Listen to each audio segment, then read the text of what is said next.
Hey everyone, welcome to a little bit of woo woo. I'm your host Jill Thomas. This is part of our Everyone's Doing It, so we're going to do it too series. This week we're going to be talking about the eclipse, and I've got my guest on, Mara Clear Spring, who just knows a lot about these kinds of things and way more than I do. So I thought I would get her on to talk to you guys about the eclipse. It's happening April 8th. The 8th? I feel like I should have known that without having to think about it. We're recording this today, April 2nd. And there's probably going to be some predictions in this video. So I'm just going to say, right away, neither of us are doctors or lawyers or real estate agents. If you need one of those, call one of those. Just enjoy this as entertainment. That's what I do. So having said that, Mara, what do we need to know? Hi, Jill. It's good to see you again.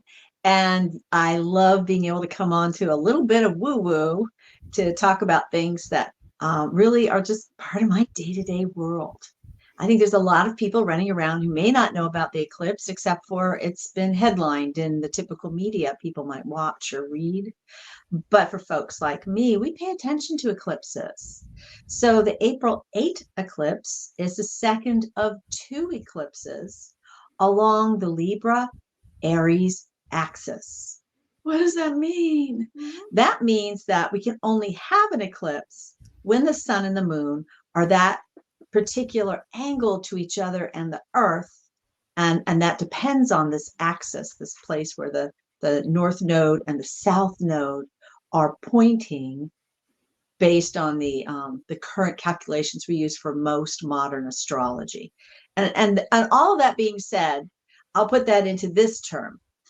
This is about this 18-month journey we've been going into regarding what it means to be part of a partnership or a team or a collective, and what it means to be really aware of who we are. How do I tick? Why am I even here? What do I want? So these are two opposites that we explore during the 18-month period of time when these nodes, these mysterious mathematical nodes, are in Libra and Aries. Aries being in the north node, the direction we're going. Hello, we want to work on this, but we want to work on improving this. The south node being in Libra, which is all about this connection and how, our sometimes it's codependency. Libra in the shadow is codependency. So that's all about how are we depending on others or projecting ourselves onto others. So you can see that these two different energies are opposites. And when we have an eclipse, these opposites are coming together in a very unique way. So for this eclipse, the total solar eclipse on April 8th, we are being treated to that very unique transformational energy of the moon blocking the light of the sun. So if the moon, and that means they're automatically both in Aries because this is conjunct the north node, or close to conjunction with the north node. So the moon represents how we're feeling, and the sun represents how we show up in the world. Basically, how do we shine? So when our feelings get in the way of how we shine, what leaks around the edges is what we need to pay attention to. And when there's this absolute absence of light, we get to sink into our own private, personal darkness, our shadows. So I want to go back to something you said earlier. You said that 18 months of looking at relationships and working together and kind of collaboration is a little bit of what I was hearing. Is it the past 18 months or is it the next 18 months? We're in the middle of it. We're in the middle of it. So we're kind of the nodes. I don't remember what day the nodes shifted, but I think we're about 6 months into it. I think so. Yeah, I think we're about 6 months into it. So we have another year, I believe. And we can look that up later if we want to, of this particular story going on where we're dealing with who we really want, how we really want to show up in the world, and what's the baggage we're dragging behind us in regard to relationships and how it's not been good for us. What do we need to heal and work on in regard to relationships? So what I'm also hearing you say is I know that when you say relationships, you don't just mean, partnerships, children, and all of that. I assume that you also mean if you own a business, relationships to clients, relationships to other businesses, relationships to your vendors, right? How else does this kind of energy impact I mean, relationship's a big word. It is, isn't it? And really, in the lunar eclipse, that was when we had the full moon about a week and a half ago. The lunar eclipse dealt more with that south end of Libra, of the Libra node in the south end, and what's being revealed in our relationships, and what are our shadows in our relationships, and all of that. And yes, relationships. I'm primarily talking person to person, or people-oriented community to people-oriented community. So this could be country to country. Yeah, I was just thinking of that. This could jump into, you know, the more volatile topics of well, you just name all the different social topics that have been forefront for past Whatever several you've years. been watching on the news, that's what she's talking about. Yes. All that stuff. Yeah, we're you know, artfully avoiding keywords that will be troublesome for some folks. So we're Yes, just I would like some of you guys to be able to see this video before YouTube pulls it. So we're kind of you're just gonna have to fill in the blanks for some of the stuff that. Oh, yeah, I think everybody knows what we're talking about. And it just is. I mean, when people are sorting themselves out, when we're entering the Aquarian age and we're leaving all that structure of Capricorn and all that caging that Saturn can provide, that structural but jailing kind of feeling, we're leaving that. So it's very messy. We are very messy right now. We're in the middle of the hugest mess, right? So yeah, that all that is what we're walking from. We entered the eclipse transformational tunnel with that lunar eclipse in Libra, because the full moon was in Libra, so that's where the eclipse was. And now, as we're going through this tunnel, we're walking away from, okay, all that relationship stuff that doesn't work. I really need to improve that. Imagine, if you will, kind of like an hourglass. We get to a pinpoint, which is actually after the eclipse. The eclipse is not quite halfway through. The actual halfway through point is around the 11th, 12th of April. But we're going through this hourglass. We get to the midpoint, and that's where it's the, aha, I figured it out. Right. And okay. keep that at the personal level. Okay. So around 11, 12, that's when Mercury's Cazimi. That means it's totally lined up with the sun. It's considered to be held in the heart of the sun. And there's a revelation. And then there's an opening up again as we go towards this eclipse. I kind of misspoke that. So I'm confusing the retrograde information with the eclipse information. Well, no, but they go together because it's the same time. I'm assuming that the eclipse happening during Mercury in retrograde has an impact on this. Yeah. So it's halfway through. It's almost halfway through the retrograde, and that's we're having this revelation. Now we're switching over to this. Okay, I got to work on, how did my work in relationships reveal information about me, and what I want to work on about me. So and so we get a lot of information that's been coming along, and once we're in the actual eclipse itself, we get to understand, like, there's like a 4-minute period of time where it's a total eclipse, but and that's at 11:11 here on the West Coast Pacific daylight savings time. 11:11, isn't that cool? Yeah. but so anyway, that's when the eclipse is considered at its totality. So that those few minutes, if you can, just spend on, okay, here's who I've been, and this is what I want to vision, how I want to be, because it's a new moon. So we're setting intentions, right? That's what we do on a new moon, is let's set some intentions. How do I want to see myself going forward? And then you work on that some more during this Mercury retrograde. So the important thing, I guess, is as you're on this journey of how do I act in relationships, or how do I depend on relationships, into how is my relationship with myself, you're going to want to be aware that you should expect the unexpected. Yes, absolutely. And of course, you guys can probably hear it in both of our voices. It is allergy season here on the West Coast. And so, yes. Yeah. Expect the unexpected. We're going to be having a real surprise. It just came out, a real surprise about this eclipse. We knew this eclipse was happening for years and years and years. But recently, like very, very recently, they recalculated the actual size of our sun, our star. So that means, since the sun's a wee bit bigger The path of totality will be a wee bit more narrow, almost a half mile more narrow on either side, about a third of a mile, I'd say. So folks that think that they're going to be in the totality, if they're at the edge of the eclipse, actually won't see a totality. So they're going to get a surprise right there. Yeah, that's not the surprises I'm more concerned about. Talk about what we can expect with this energy. I know personally, my dreams have been a little weird. I'm like, okay, that's probably the eclipse. But tell us, I was like afraid to ask So this many question, because I definitely have been intuitively been seeing a lot of disclosure events, and I feel like that's going to hit hard. But I wasn't sure if that's going to hit with the eclipse, or if it's just going to be relationships between countries. Tell us what to actually expect with the eclipse. I really like that you used the word disclosure. New information can sometimes take the form of a disclosure, meaning it wasn't new to everybody. Yep. Good way of putting it. Yep. Yeah. Somebody knew. Somebody knew. Yeah. And more. I believe there will be more of that.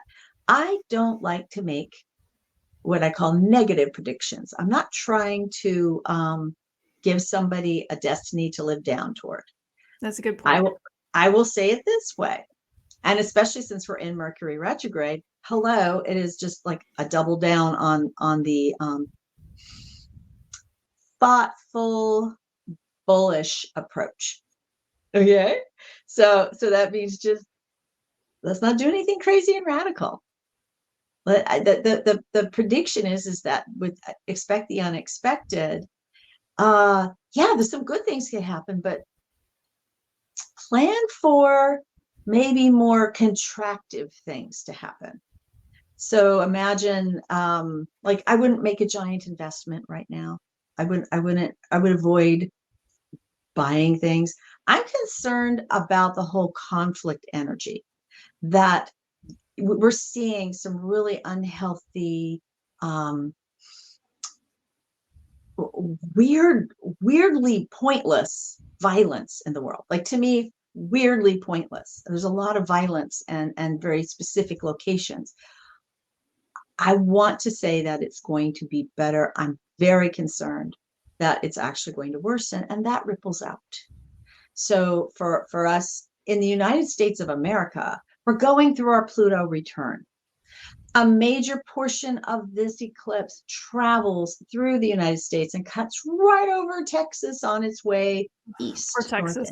Texas has had some interesting things going on. Yeah. Texas has some interesting things going on. Yeah. You could take that whole idea of what's their relationship to the other states in the country? And what are the relationships that are going on between Texas and another country? What there's a lot of this energy up for them. There's a lot of that. Who are we as a people, as a state, as members of the United States of America? So there's a lot of energy going on in Texas. I've predicted this one before, but I really do see it now coming close. I feel like they might try to leave the union, and I feel like they might try to leave the union, and other states might kind of go, "Hey, that's not a bad idea." You know what I mean? I'm not saying it's actually going to happen, but I do see them. I feel like they may be trying to put, because they've done things that made me think they were trying to leave, like setting up their own power grid. I don't know. I don't know that necessarily will lead to a lot of conflict, but I'm definitely seeing or feeling like they are trying to put something like that together. But I don't know if that has anything to do with the eclipse. They certainly have gotten the lion's share of a lot of challenges. Maybe what you could say would be true would be that during this eclipse period, and we're getting in those energies really thickly now, I think, that there will be a lot of showboating. Yeah. Okay. Hypermasculinity. Yeah. Yes. Comes as a surprise to none. The sun is as a solar energy is generally regarded as masculine. Okay. And Mercury's in Aries, the war god, right? Oh, Mars, hello. right? Yep. Mars is not in Aries right now, but gosh, it's in Pisces, and it's the war energy, and it's like moving inexorably towards Aries. It's Chiron is in Aries. That's around wounding, and that's very much conjunct, I didn't even mention Chiron, did I? So that Chiron is the wounded planet, is the wounded healer, and that's where are all our wounds. So if we look at all the people who are involved in trying to run governments and countries and states, and if they have any ego wounds, oh. No, none of that in politics. No egos in politics. It's all egos in politics. No, you don't think?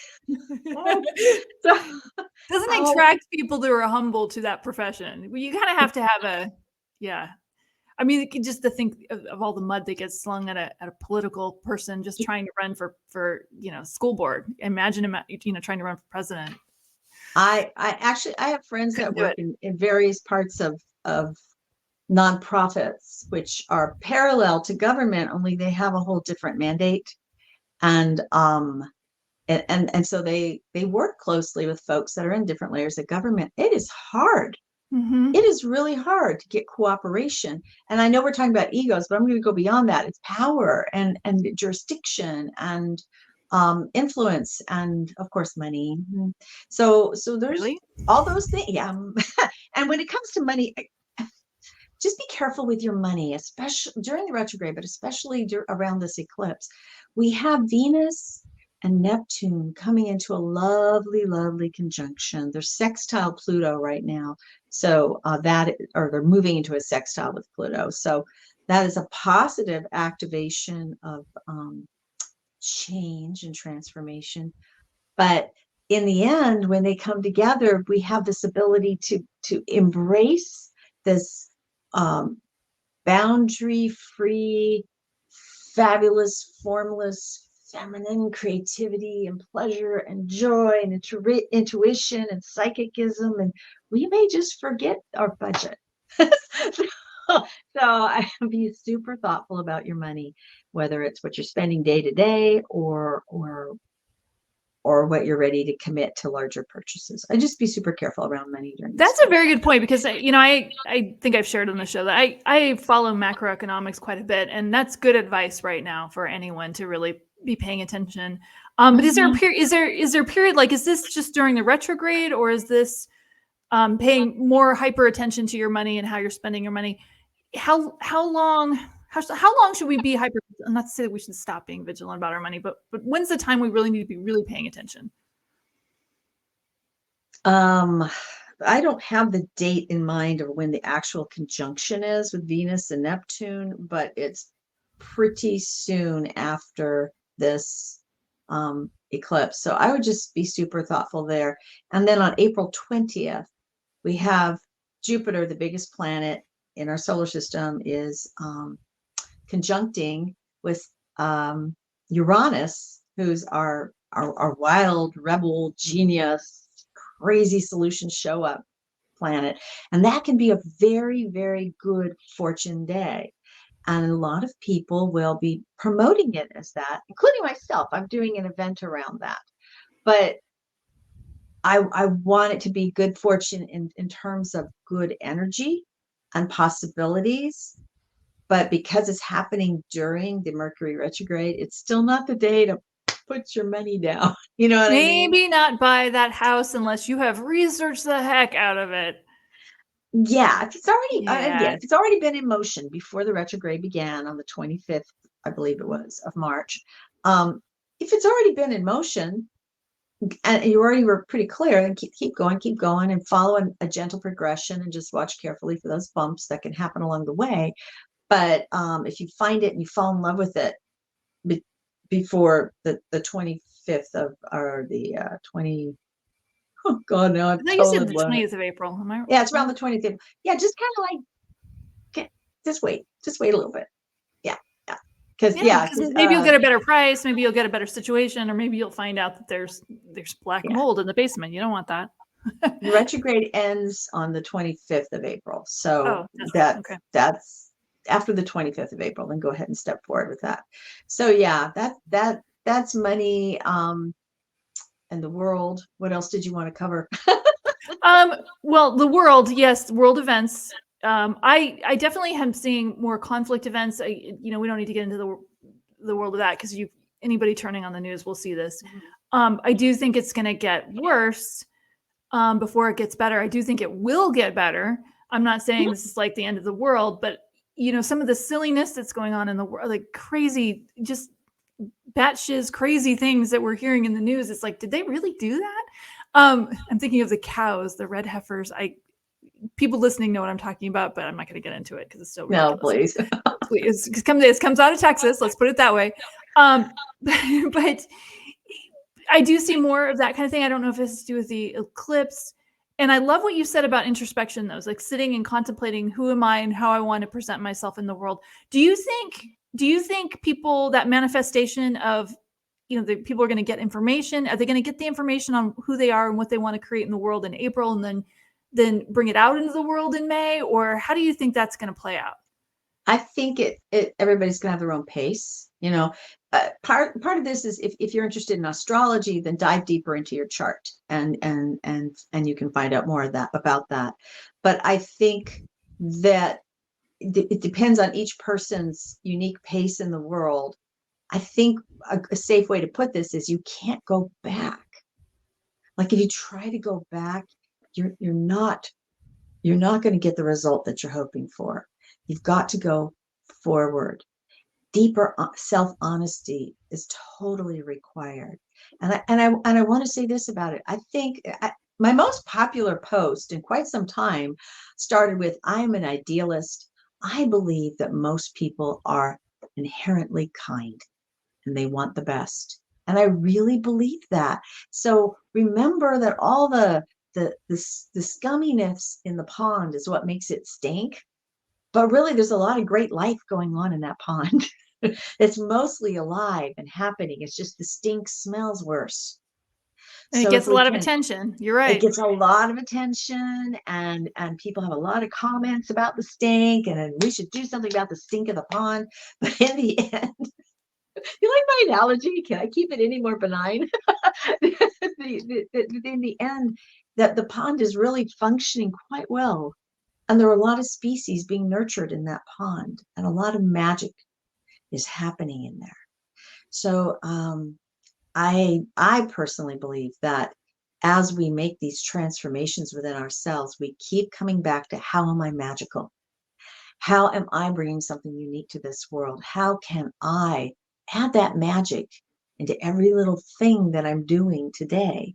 And how can I go ahead and take that time that the universe is providing me, the magic of the alignments of the planets and the way the sun and the earth and the moon interact, all of that is coming together to give me this space and time. This Mercury retrograde to look within, this eclipse to really dig into the shadows. I'm being given this time. Why don't I just take it? Why don't I just do it? And then when we get on the other side, we don't have to know what is going to happen, but we can know we will respond better to it. It's almost like what I'm hearing and what you're saying. Sorry. That's okay. Let's jump in the middle of this. There's a bit of a delay, guys, too. It's not just that I'm stepping on her words. It almost sounds like you're saying like the tarot card, the tower, like the tower where everything falls apart and then it gets rebuilt. In the tower. We're kind of in the tower. So if you're feeling frustrated and you're feeling upset, just know that you're going to start to get it. What I'm hearing you say is that you're going to start to get some more clarity as around the time of this eclipse, and then how it's going to manifest will probably start to happen around April, May-ish, June. Like I said, it kind of depends on when it is you're inviting. I think it starts manifesting right away in the sense that the eclipse is ending once the moon gets out of the way of the sun and you see more light revealed. So the minute that there's more light revealed, the shift is in play. Okay. So you might grow real slow, or you might kind of explode. You may have that quintessential moment that says, ping, and puts you on a whole new destiny path. And you're going, you've got the momentum. We don't let astrological or astronomical events stop our personal development. We use it to help enhance it. And so for some of us, we're on a faster pace. We're just going to go whoosh and zip right on and just look at us as the leaders. I wanted to say something else about the feminine when it comes to this. So we look at the lunar eclipse as being more feminine. because it involves the moon. And the solar eclipse is being more masculine because it's relating to the sun. And that's not solid in every culture, but it's pretty consistent. Well, if you take into account these wonderful planetary beings, which aren't planets, they're asteroids, Juno and Lilith, you see an interesting affect on the chart for this eclipse. And that means that Juno, who's about justice and fairness in relationships, and being in your agency, your sovereignty as the feminine aspect in a relationship, and Lilith, who helps us discover the power of the dark side of our feminine energy. And no matter what gender you identify with, we all have feminine energy. They're at the opposite end of this whole chart. All the other planets and things are all lined up, not counting the other asteroids. I didn't investigate those, but they're all lined up on one side of the chart. They're primarily in Aquarius and Pisces and Aries, with somebody's hanging out in Aquarius, that's Pluto, and then everybody else is in Pisces and Aries and Taurus. So they're all clustered up on one side, and that's a whole other thing. When you talk about everybody clustered up, that's intensifying that energy. That's why we're all feeling this pressure. You feel that pressure? There's like this major pressure. For sensitive souls, we're like going, we need regular healings and clearings and cleansings. And so they're here at the other end. It's called a bucket formation. So they're the handle of the bucket. So, and they're in Virgo, who likes things to be orderly. Let's straighten things out. And she's of service, and she's about healing. So although this is super uncomfortable for a lot of people, it is also a very vital part of the healing process. I love super vital. So we'll have very good aspects with the Jupiter Uranus aspect coming up that we can tap into for some amazing good energy. And I always advise people, let's take that energy and let's put it into crystal. Let's infuse some water so we can carry it forward into all the things we're doing for the rest of the year. There's more woo-woo for you. So final thoughts on this. What anything that people need to be doing right now? I'm hearing you say patience, particularly with relationships. That's good advice for anybody with retrograde and also money. Yeah. Hello, money. What else? Anything? Final thoughts on this? Well, I think decisions and boundaries. So if I decide that I am going to simplify my life for 2024, that's like my big word for 2024 is simplify. If I decide I'm going to simplify, then everything that I choose to add into my life, is it contributing to my simplifying? Or letting go, is it simplifying? Because sometimes it's complicated to let things go. I have a pile of jeans I want to send off somewhere to be recycled into insulation for you can use old jeans. It's complicated to get those out of here. So they're sitting in a box still. Okay. That's not simple to get rid of those right now for me. So review what you're choosing to do and ask yourself if it matches what your true direction is, the calling that you feel, where you want to go. Am I doing this because I feel social pressure? I have this outdated expectation of myself. So-and-so is saying I should do this. Or am I really choosing from my core soul truth, where I'm going to put my energy, my time, my love, and my faith, my hope. Hope is super important through all of this. I love that. Great advice. Okay, so I will put Mara. Go ahead and tell everyone how they can find you. I'm going to put it in the description. But okay, cool. MaraClearspring.com is my site, and you can find me on Facebook with Mara Clearspring. You can find me on LinkedIn, and you can also find me on Instagram, all as Mara Clearspring. Oh, can I say one thing? If you are interested in working with this magic maker energy of Jupiter and Uranus, then go to my website, because I am going to be doing, I haven't done one for months, a Zoom event around that. So just look for Magic Maker. Yeah, I'm going to be there. I'm going to be there. I'm Oh going yeah, to the yeah, event. So yeah. I think it's be fun. yeah. That sounds like a really good thing to do right now with what's going on is use that energy of magic. What I had a last question for you. This is Yeah. like for my own edifications. Hopefully you Sure, guys sure. find this interesting. What if you put our crystals outside? You know, like we charge our crystals on the full moon. What if we put it during the eclipse? Is that going to do anything or is that just kind of silly? Would you put all of them there? Outside during the eclipse to gather Yeah. some of that energy? Is that a yes or a Um, charge it? Does it charge it or is it just kind of I think let's look at it this way.